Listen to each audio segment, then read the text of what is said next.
what a duo they have become is the former WEC featherweight champion, the great Mike Brown, who's kind enough to join us here for a few minutes. There he is. Hello, Mike. How are you?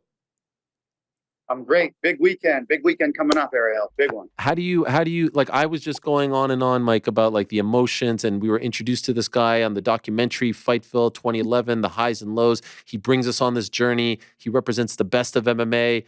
He shows up when he loses. He's crying. It's just, there's so much there, but your connection with him is so different than ours. How do you how do you wrestle with the emotions, the nerves, the anxiety as you're going to see your guy go out there for the belt one more time? It just makes it that much more special. These emotions and the highs and lows, they make those winning moments so much more special. I say that's like the shame, kind of like fighting at when we were fighting at the Apex. There were some fights that were unbelievably good that I couldn't imagine how much better they would have been with a crowd. Like DP against Hooker was an unbelievably good fight, but that was in front of like 200 people. I couldn't imagine what the arena would have been doing if they could see all that. So it's nice when we got a big pay-per-view and everybody's going to be there. It's going to make that moment a little more anxious, but much more special. If we would have talked on the Monday after the Salt Lake City fight against Justin Gaethje, and I would have said to you, in less than a year, Dustin would be fighting for the belt, would you have believed me? Nothing would surprise me anymore, right? It's every time, after the first, time he lost with Khabib, in his mind, he thought he was never going to get back there. He thought it was going to be this just unbelievable, daunting journey that's never going to happen. And he just doesn't, it's just going to take too long because it took him so long to get there the first time. But once you're there once, you're knocking on the door, and it doesn't take a lot to get back there, especially when you got a style like this. What's the difference between this Dustin Poirier and the one who fought Khabib in his first title fight? Experience, getting better every day in all aspects. But the biggest experience, maturity. You're always learning, you're always growing. It's cliche, but it's true. When each loss you learn so much from, that's when you really go back to the gym and start, making changes, making corrections, adapting and evolving. It's true. Ultimately, like, he has this line, 25 minutes to make life fair, all that stuff. And ultimately, it's just, you just have to be the better guy for 25 minutes. And I know I'm boiling it down to something so simplistic. It's not that simple. But how do you guys, deal with that? And also the fact that this could be the last shot and we are approaching the end of the career and there's all that pressure and you want that moment, you want that legacy, you want to be a champion. You don't want to be the best to never hold the belt. You want to be the guy with the Cinderella story. So not putting that pressure on yourself while you're just boiling it down to like, hey, it's 25 minutes, be the better guy. And then we get to have a lifetime of celebrations. But 25 minutes is where Dustin shines. We've always known this. We've always felt this, that he's better in longer fights. 5 rounders, he's much better. He hits so hard, and his conditioning is so good that it's hard to go 25 minutes without getting cracked without him landing a big shot. Right, in 25 minutes, that's a long time to get through because he's winging shots hard punches, hard kicks. He's looking to sub nonstop. It's a long time to get through because he can finish you in minute 1. He can finish you in minute 24. That's how he is. He doesn't lose his power. A lot of guys, the knockout ratio goes way down minute by minute, round by round. Not DP. This guy can crack, put you on your ass any minute of the fight. How would you describe his demeanor, his vibe, his personality going into this one? Like, if someone said, like, how's Dustin been? What's he been like? Relax. And that's what he was the last 2 fights. I think more at peace than ever before. And I would say that was for the last few fights. Okay. Maybe the last 2 or 3. In your mind, is there a chance that win or lose, this is his last walk? For sure. Win or lose. And it may be, but it also maybe not. This is hard to predict. There's times where I thought that he's not going to do it anymore in the past, and I was certainly wrong. and this was a while back. And then there he is again, right back at it, and I just think that he takes a week or two off. He might have intentions of like, yeah, I think I'll be content. I'm happy with everything I've accomplished. I'm done with this. I don't need any. I've got enough money. I don't need to do this. But 1 or 2 weeks goes by, and it's calling him. He wants to do. This is what he loves. It's passion, and it always brings him back, and pretty quickly. I think it's before the fight he envisions that he'll want to stop, but it's hard once that fight's over. I was just asked earlier what I think, and my opinion means nothing compared to yours. But this is what I said. I said, if he wins, I can't imagine a scenario that he walks away. This is like you worked your whole life to get the big payday, title defense, all that. Like, why would you walk away then? If he loses, then I could see it. But wins, no chance. Do you agree with that assessment? Yeah, but I think you're right. Because now it's like the big payday, Yeah. right? The biggest. But he has had major paydays in the past before. It's not like he hasn't had like big paydays, big pay-per-view paydays. Right. Right. So he's been involved with that. It's not like he hasn't done that before. That would make sense. So I could see it there where with a win, he's financially stable enough where he doesn't have to do it for the money. And he also has a lot of business stuff going on also. So he's a guy who's smart with his business and money and knows what he's doing. So he's not a guy that has to fight. And at that point, he will have accomplished everything he set out to accomplish. What was the first fight that you cornered him for? Jonathan Brookins. Wow. How long ago was that? Yeah, this was 2012. Damn. Maybe like 25 fights ago, something like that.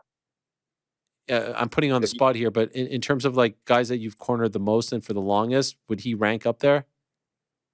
Probably, yeah. Maybe number one. Maybe yeah. Maybe most fights. Oh, definitely most UFC fights. Definitely, probably because at 2012 I just had a neck surgery and I just started coaching at ATT. And I still came back for one more fight in 2013, lost, and was like, okay, no, it's over for me. Now it's time to focus on coaching. So, and we were the same weight at the time. He was at featherweight, I was at featherweight. So like we're also good training partners. We're the same size. So we meshed well together and became really good friends. Mm-hmm. So yeah, I've been probably with him the longest since I started coaching in 2012, and been there ever since, and been busy and yeah, busy with the UFC the whole time. Clearly, he's coachable. You wouldn't be with him all this time if he wasn't. So, how do you explain the obsession with the guillotine? And does this drive you insane? Do you talk to him and say, "Please, not now, not with these stakes"? How do you explain this? I mean, this is 12 years of this. I'm used to this. He does what he wants, right? Like you give him ideas, you advise him, you tell him what you think he should do, but at the end of the day, he's going to take pieces of it, and then there's pieces he's going to throw away. And when the gilly's there, he's going to jump it. Like this conversation, this argument hasn't been going on just since this last fight. This has been going on for a decade. and I've been saying this for a million years. So, does he ever hit it in practice?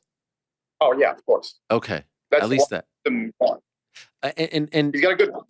Gets it a lot in practice, but it's just sometimes in the fight when you're so close to knocking a guy out, you're able to knock a guy out, and you're jumping and you miss it. Now he's on top, but you probably would have knocked him out if you would have just kept it on the feet. But it's DP. There was a clip that came out from the Benoit Saint Denis fight where you're like, enough already with these. Does that happen often? And we just don't hear it? I mean, it's happened before. I don't know how many, what means often, how many would I have to say often? But yeah, it's happened before. It's, I remember the one that was really stressing me out was the one with Booker. Uh-huh. because he lost the first 2 rounds, and then he jumps the gilly in the, I don't remember which rounds, but at least 2 or 3 more, jumps 2 or 3 guillotines in those later rounds. So if he gets stuck on bottom in any of those rounds, he loses the fight, because if he loses one more round, he loses 3 rounds. So I mean, he jumps, but somehow he would battle and get back to his feet just in time to throw like a giant combination and wobble hooker or hurt hooker to make sure he secured those final rounds, 3, 4, and 5. But he jumped few guillotines. I don't remember exactly how many, but I would say at least 3 in those later rounds that could have cost us the fight. But he's a gamer, and he can go. He can scrap in round 5 just as well as number 1. So, How do you think you'd react if he hits it and wins that way? oh, I don't know. Maybe the earth is going to blow up. The internet will blow up. That's for damn sure. Do you feel like No, Islam that'll be maybe, and it could happen. does Islam have the fighting style to to have some openings there for the guillotine, in your opinion? Oh, for sure. Anybody looking to take down is open. Anybody who's hurt with a punch is open. Anybody. I mean, there's many scenarios where it could happen. But yeah, there's a lot of things about this fight, that I like stylistically. There are a lot of openings that the team sees, and DP can capitalize. It's just about being on and being sharp in those 25 minutes. I wouldn't be doing my job if I didn't follow up and say, "Can you tell us about some of those openings?" Of course not. Of course. All right. Yeah, I just wanted to, I just had to. The big debate this week, Islam Khabib. You're now preparing for the second guy, the protege, if you will. Who's a tougher matchup in your opinion for Dustin? And that's a big piece of it is, I think that they Khabib and Islam have similarities where they're both big, strong, world class lightweights that win with the majority of their fights by wrestling and top control and ground and pound and submissions. But the way they do it from one another is very different, right? I think Khabib takes a lot more shots, low level shots, singles, double, high crotch, and Islam is more upper body lock, trips, things like this. The style of striking is different. Now we got southpaw as opposed to orthodox. There's a lot of similarities, but there's also a very lot of differences, and a lot of those differences I like stylistically for Dustin. So when you think of the fight, do you have a sort of vision as to how you think this will play out? Of course I do. I envision there's a handful of scenarios I envision playing out, because it can be fought and it can be won in several ways. Okay. Would it be would it not be nice to ask how you think, or at least one of the scenarios in which you think this plays out? 100%. Submission by guillotine. Okay. 238 round 1. Fucking 238. Did you just make that up, or is this a number you've actually envisioned? 238 round 1. Wow, Mike. Holy shit. That would be How about that? Okay, thank you. That would be yes, I think the world and the internet would blow up. The Prudential Center would blow up. It's on Lafayette Street. This is crazy stuff. You see that? The building is on Lafayette Street. I did see that. Maybe I heard it from you. Maybe I saw you posted something like that. That's cool. Yeah, that is. It's in the air, man. It's in the air. There's something. Do you feel that? Is this one of those? You've been through a lot of these fight weeks. You feel like there's something in the air. I do. I feel it. I feel it with DP. I feel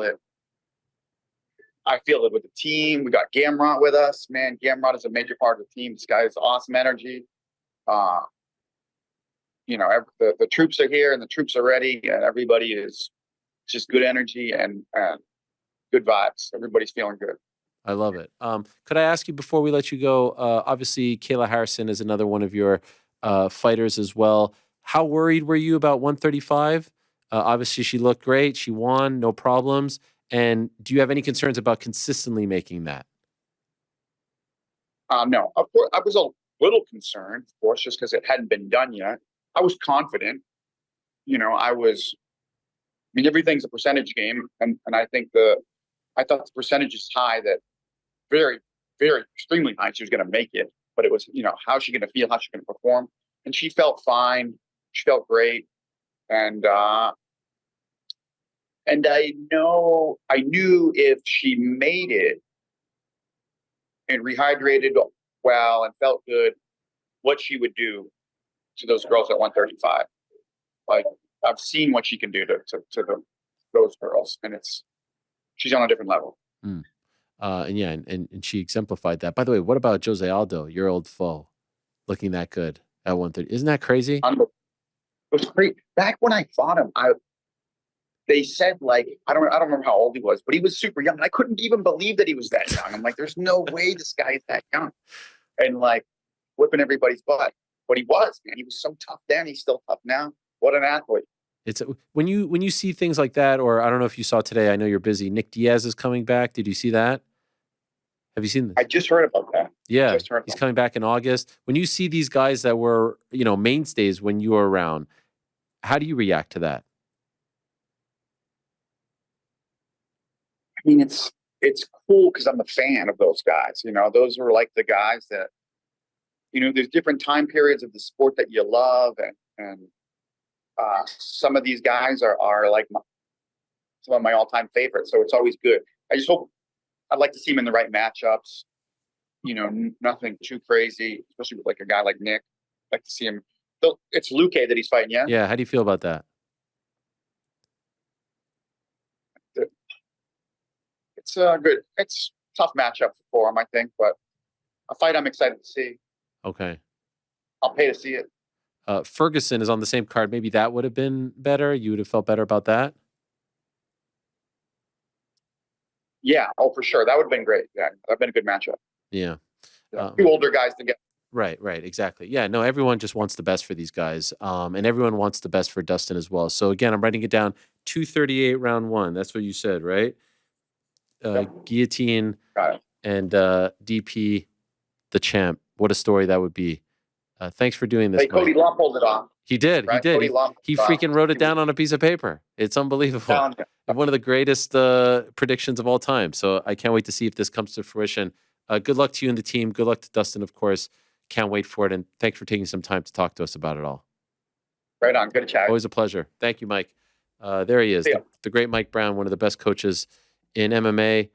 Thanks for watching. We appreciate it very much. Hey, if you like this video, give us the old thumbs up. Subscribe as well. You could get many more of these videos on the channel. So please do that. We would love you forever if you did so.